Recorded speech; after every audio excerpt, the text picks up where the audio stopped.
stars.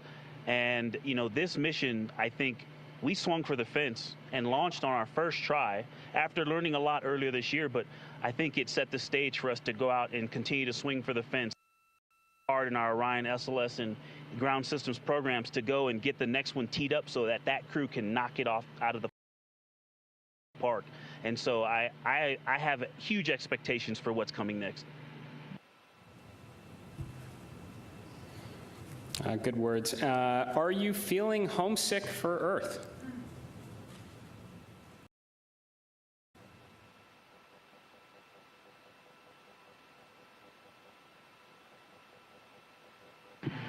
I will tell you, last of my eyes, I did start thinking about getting home. It's not homesickness at all, but the first time probably in 3 years, I let my mind get past the moon and back towards home, and I had to catch myself right there. You're an operator just like we are, and you know that is the place to be when you're up here. We got to look one step ahead. What's next? What's our next burn? How are we setting up our trajectory to get home? And we are going to do that. We are locked in, and we are definitely excited for the second half of this mission.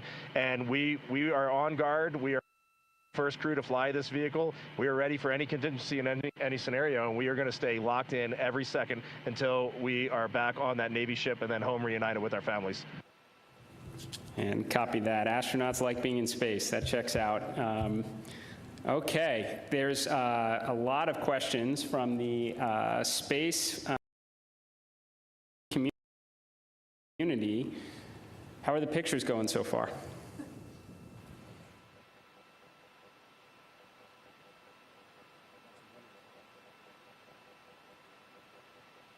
Well, we all love getting our hands on cameras and our eyes behind the lens here, because we're just trying to share the incredible things that we're seeing, and that's obviously the best way we can try to do that.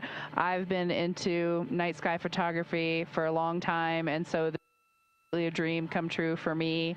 I have thought specifically to that community, the time lapses I've been trying to get, those are a little tougher because we have a very dynamic vehicle. It's not like being on ISS where you can get the city lights below and the auroras and the spinning stars around the North Star.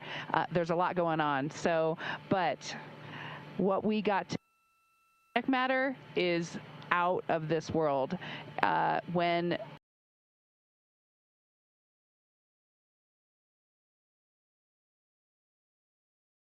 we viewed that eclipse, that was the one time we all said we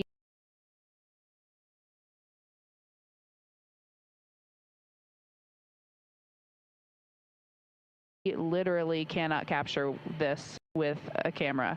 Everything else, I think we've been able to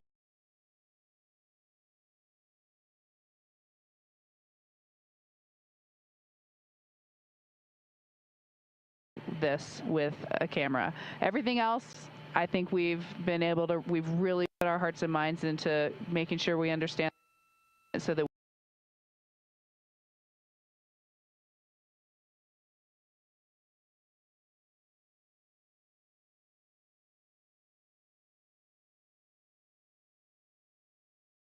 we can bring that home to everyone. But having to set the low light features for Earth shine on the moon while it's an eclipse, that was a new one. I had to dig deep in my book for that one. And thanks for the iPhones. They've been working great. Very glad to hear that. And there are a couple billion people back here on Earth that are extremely excited to look at the imagery you've captured up there.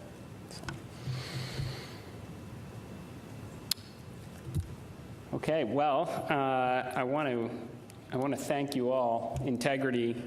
So Reed, Victor, Christina, Jeremy, on behalf of NASA and space-loving people across the world, thank you for taking us with you to the moon.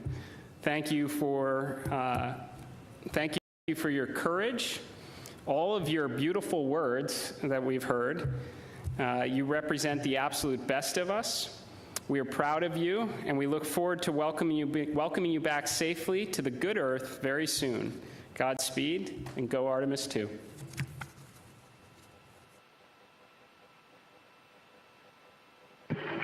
Thank you so much, Administrator. We are just proud to be a part of this team, doing our work every day, and we are supported by a huge world of humans, and we are just honored to be a part of that. Thank you. We'll see you soon. Integrity, this is Houston ACR. That concludes the event. Thank you. Thank you to all participants. Integrity, we are now resuming operational audio much. comm.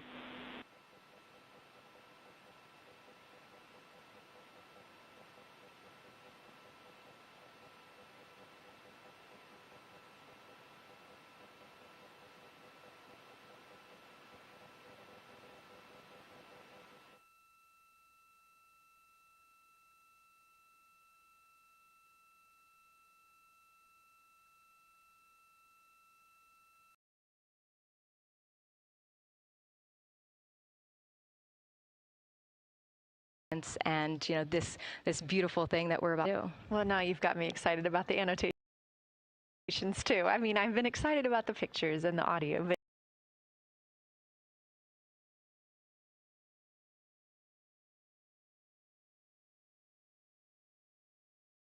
now. Don't sleep on the annotations. I am very excited to see these little sketches that they're able to draw out. And we have pictures that they can just draw right on. It's like this particular thing is different than what we've seen. So I'm excited about that. I'm excited too. Angela Garcia, thank you so much for joining us today, and have a great time tonight on Console. Thank you. And you've been doing a great job, and it's so excited to see where we go from here. Thank you so much.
Integrity Houston, you have 3 minutes until we go into a forward link LOS.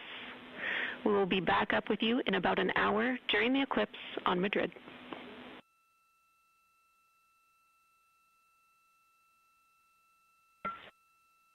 Thanks for the heads up. Look forward to seeing you on the other side. Likewise.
We're live in Artemis Mission Control at Johnson Space Center in Houston, Texas. This a live view from the Orion spacecraft with our Artemis 2 crew inside. That's Reed Wiseman, Victor Glover, Christina Cook, and Jeremy Hansen. We are still live for our lunar flyby coverage. The crew is in a short break while the spacecraft is pivoted away from the moon. We are going to be going into a solar eclipse. This is the first time anyone has ever seen a solar eclipse from the moon. So it's going to be a unique vantage point for our crew. But ahead of heading into that solar eclipse, we need to charge the batteries on the Orion spacecraft. Therefore, we have positioned the solar arrays into the sunlight to allow time for those batteries to charge. We will get back pointed at the moon just in time for that solar eclipse. We are also in a forward link LOS. What that means is essentially we cannot send calls or commands to the crew right now from the ground. However, we clearly get all of their data and communications.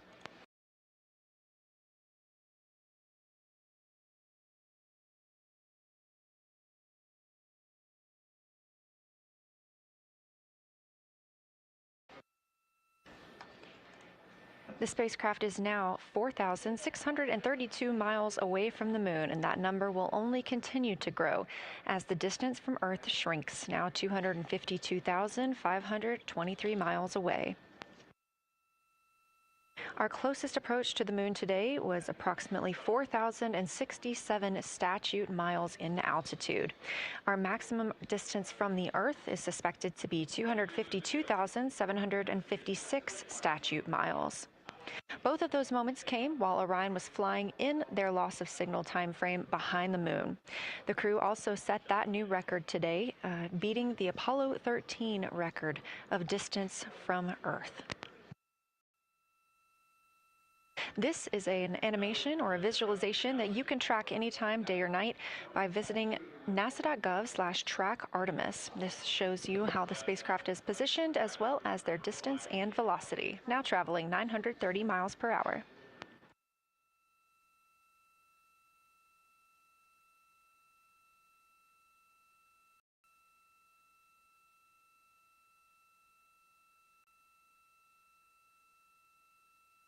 During this break in their time today, the crew is working on a couple of other tasks. Some of those include their National Geographic timeline test. National Geographic was selected through a competitive process by NASA to help tell the story of Artemis 2. So you've seen the crew with some GoPros inside the cabin, taking videos and pictures, and with other cameras as well. National Geographic plans to leverage its portfolio of media assets, including magazines, social and digital content, and television programming for engagement opportunities. Throughout the flight, the crew has been timelined a little bit each day to film from a shot list provided by National Geographic, and that includes their morning routine, talking with their families, exercising, and just their overall thoughts about the mission. And I cannot wait to see that footage.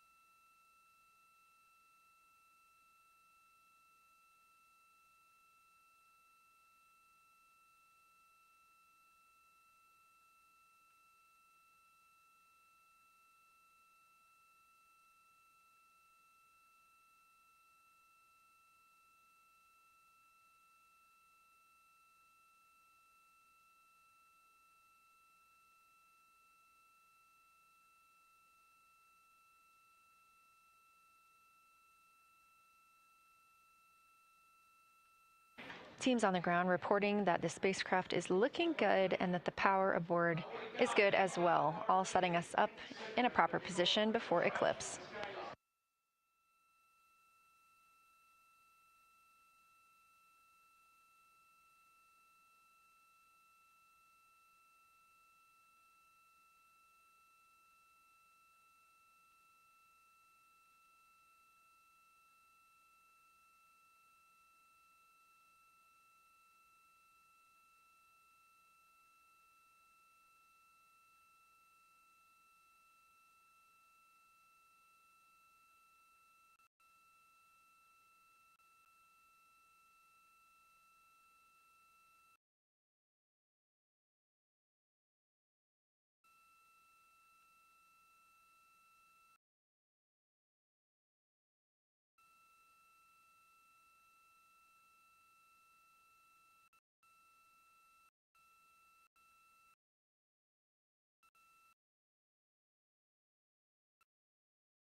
beneath your bed.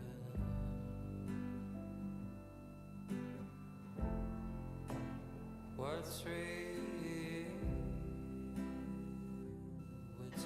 This is Artemis Mission Control. We have regained that signal, so the team here in Mission Control was able to call back up to the crew on board the Orion spacecraft as they continue their lunar flyby. Specifically, they are now in that eclipse period. So the science team here in Mission Control was able to ask some questions about some of the situational reports they were providing during that loss of signal. Specifically, they were interested in some of the meteors that they mentioned seeing and those impact flashes, and they did provide confirmation that they did see at least 4 impact flashes during that loss of signal. Are you still with us, Houston, or do we lose you? Integrity, I hear you loud and clear. How do you hear me?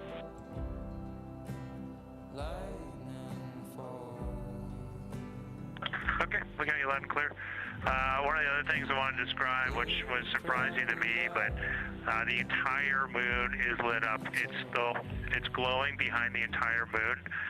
I thought it would look, dark against the black sky or deep space, but the sun is lighting up the entire limb of the moon. You can see the entire perimeter of it, and even now with the sun far behind the moon, you can still make out little bits of topography around the entire limb, just bumps as you go around it. And there's about the glow around the moon, once your eyes adjust, is easily 10 widths